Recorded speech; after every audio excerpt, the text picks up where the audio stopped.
नमस्कार विद्यार्थ्यांनो, लाखो सेंद्रिय संयुगे आपल्याला ज्ञात आहेत आणि अनेक नवीन सेंद्रिय संयुगे दरवर्षी निसर्गात सापडतात किंवा प्रयोगशाळेत संश्लेषित केले जातात.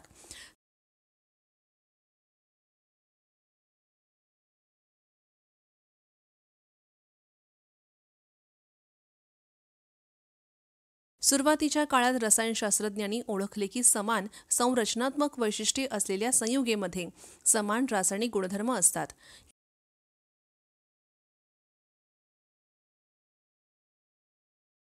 यासाठी त्यांनी त्यांच्यामध्ये आढळलेल्या सामान्य संरचनात्मक व्यवस्थेच्या आधारे संयुगांचे वर्गीकरण करण्यास सुरुवात केली.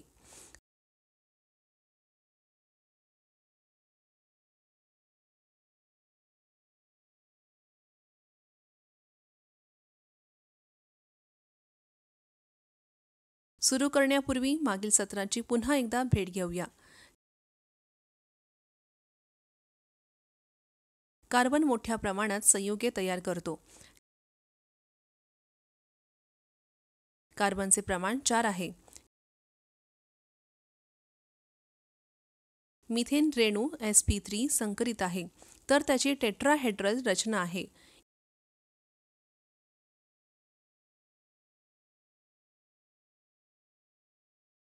इथिलीन रेणू sp2 संकरित आहे.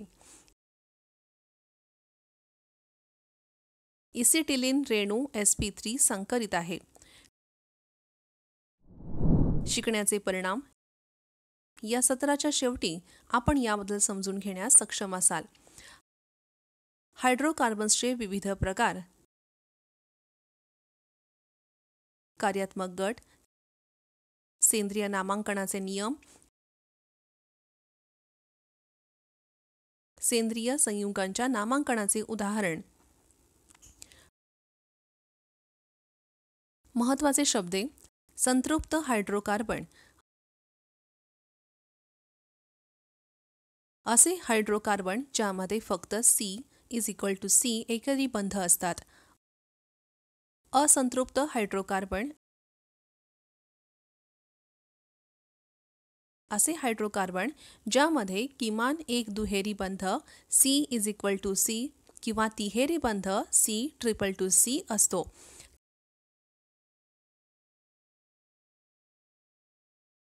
कार्यात्मक गट. रेणूमधील एक अणू किंवा अणूंचा गट. समानधर्मी श्रेणी.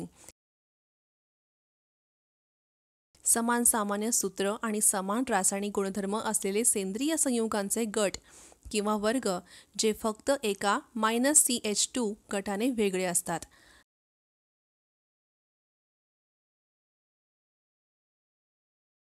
नामकरण. संयुगांचे नाव देण्याची प्रक्रिया. सेशन सुरू करण्यापूर्वी चला संकल्पना नकाशा पाहूया.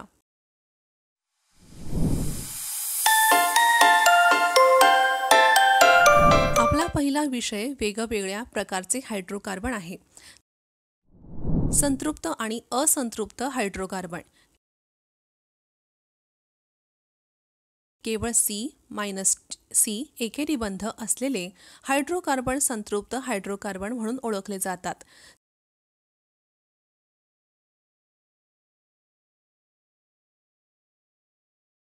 सर्व अल्केन्स हे संतृप्त हायड्रोकार्बन आहेत.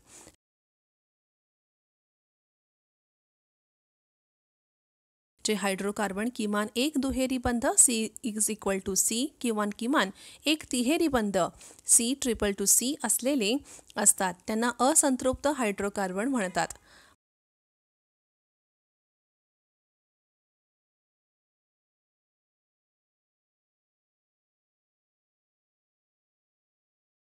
अल्किन्स आणि अल्काइन्स हे असंतृप्त हायड्रोकार्बनची उदाहरणे आहेत.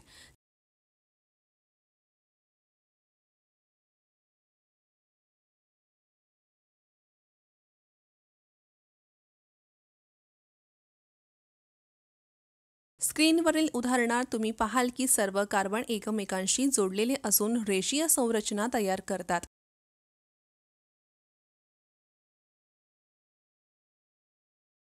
या उदाहरणात 4 कार्बन रेषीय पद्धतीने जोडलेले आहेत आणि 5वा कार्बन मुख्य साखळीला जोडलेला आहे, ज्यामुळे एक शाखा तयार होते.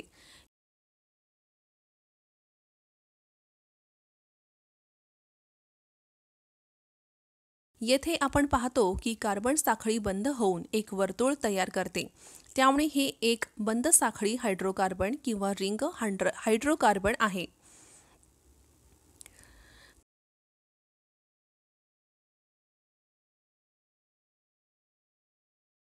कार्यात्मक गट हा अणू किंवा अणूंचा समूह असतो जो संयुगांच्या विशिष्ट रासायनिक गुणधर्मांसाठी जबाबदार असतो.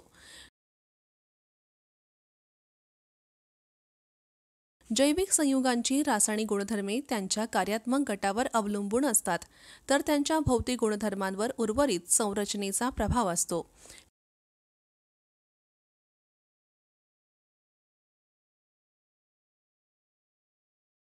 जे संयुगे सी, एच आणि एक्स, जिथे एक्स म्हणजे क्लोरीन, Cl म्हणजे ब्रोमीन, Br किंवा आयोडीन आय सारखे हॅलोजन असतात, त्यांना हॅलोजन व्युत्पन्न हायड्रोकार्बन किंवा हॅलोहायड्रोकार्बन म्हणतात.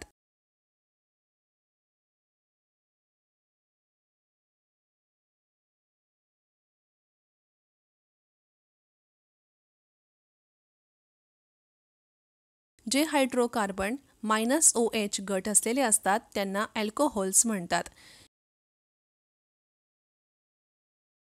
जे हायड्रोकार्बन -CHO कार्यात्मक गट असलेले असतात त्यांना अल्डिहाइड्स म्हणतात. जे हायड्रोकार्बन CO कार्यात्मक गट असलेले असतात त्यांना कीटोन्स म्हणतात. ही काही उदाहरणे आहेत. कार्बोक्सिलिक आम्लाचे सामान्य आण्विक सूत्र R-COOH असे असते, जिथे R हा अल्कलिक गट आणि हायड्रोजन अणू असतो.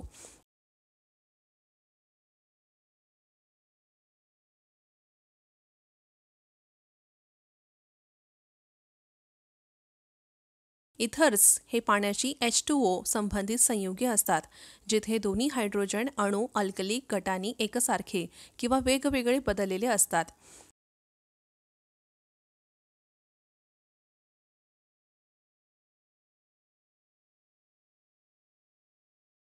ही संयुगे कार्बोक्सिलिक आम्लांचे व्युत्पन्न डेरिव्हेटिव्ह्ज असतात.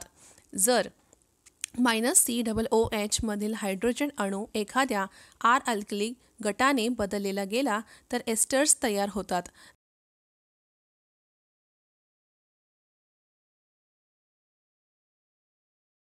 जर अमोनिया NH3 मधील हायड्रोजन अणू अल्कली गटाने बदलला गेला तर त्यांना अमाइन्स म्हणतात.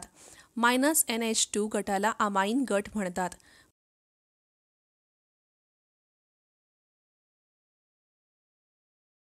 मुलांनो, तुम्ही येथे सर्व कार्यात्मक गट पाहू शकता.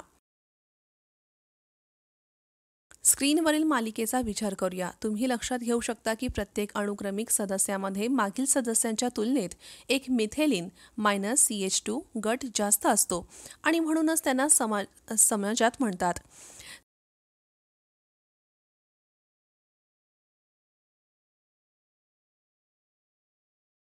समजात श्रेणी ही एक गट किंवा वर्ग असतो ज्यामध्ये जैविक संयुगे सामान्य सूत्र आणि समान रासायनिक गुणधर्म असलेली असतात, ज्यामध्ये अणुक्रमिक सदस्य केवळ -CH2 गटाने वेगळे असतात.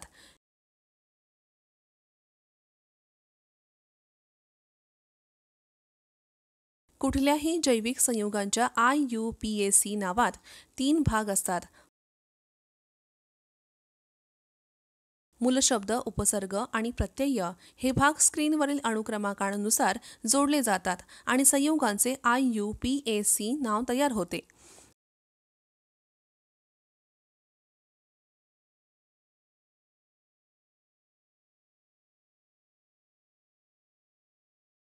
मूलशब्द हा मूलभूत भाग आहे जो संयुगाच्या कार्बन संरचनेचे वर्णन करतो. तो संयुगातील पालक साखळीत उपस्थित असलेल्या कार्बन अणूंची संख्या व त्यांच्या रचनेचे स्वरूप दर्शवतो.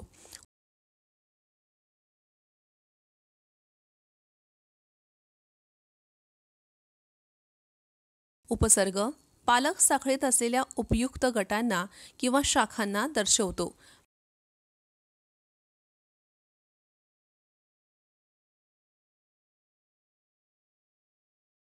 प्रत्यय हा नावाच्या शेवटी लागतो.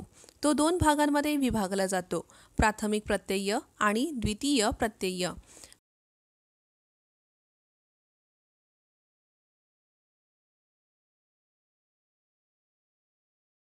प्राथमिक प्रत्यय हा मूल शब्दानंतर येतो आणि पालक साखळीतील कार्बन बंधाच्या स्वरूपाचे प्रतिनिधित्व करतो.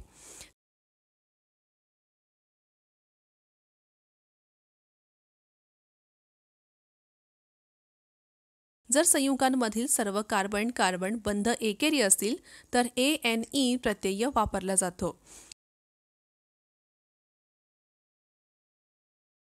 जर संयुगात दुहेरी बंध असतील तर ENE प्रत्यय वापरला जातो. जर संयुगात त्रिक बंध असतील तर YNE प्रत्यय वापरला जातो. द्वितीय प्रत्यय हा संयुगाच्या कार्यात्मक गटाचे वर्णन करतो. नियम 1. कार्बन अणूंची सर्वात लांब साखळी ओळखा, त्यावरून पालक नाव मूलशब्द ठरवा.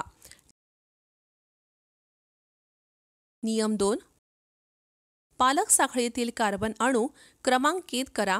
उपगट किंवा कार्यात्मक गट ज्या टोकाच्या जवळ आहे त्या टोकापासून क्रमांक देणे सुरू करा. यांना लोकंट संख्या म्हणतात. जर संयुगांमध्ये कार्यात्मक गट आणि उपगट दोन्ही उपस्थित असतील तर कार्यात्मक गटाला प्राधान्य दिले जाईल.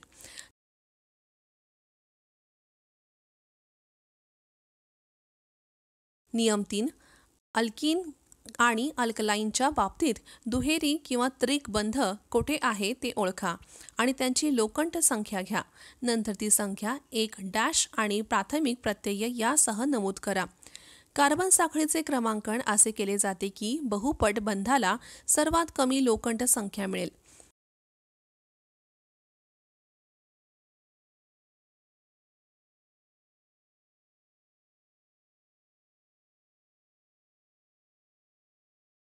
नियम 4. जर संयुगांमध्ये कार्यात्मक गट उपस्थित असेल तर त्याचे स्थान ओळखा आणि त्याची लोकंट संख्या एक डॅश आणि द्वितीय प्रत्यय यासह नमूद करा.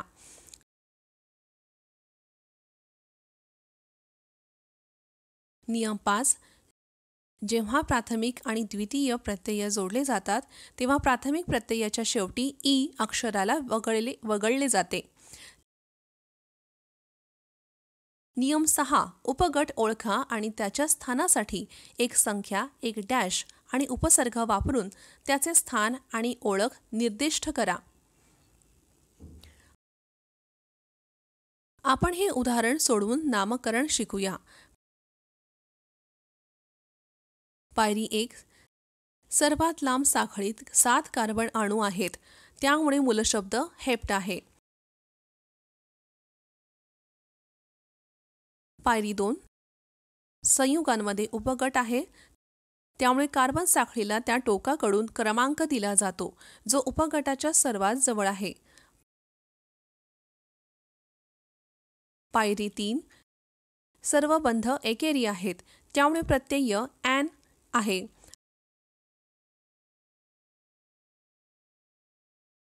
पायरी 4. उपगट मिथाइल गट आहे आणि तो तिसऱ्या कार्बनला जोडलेला आहे, त्यामुळे त्याची लोकंट संख्या 3 आहे.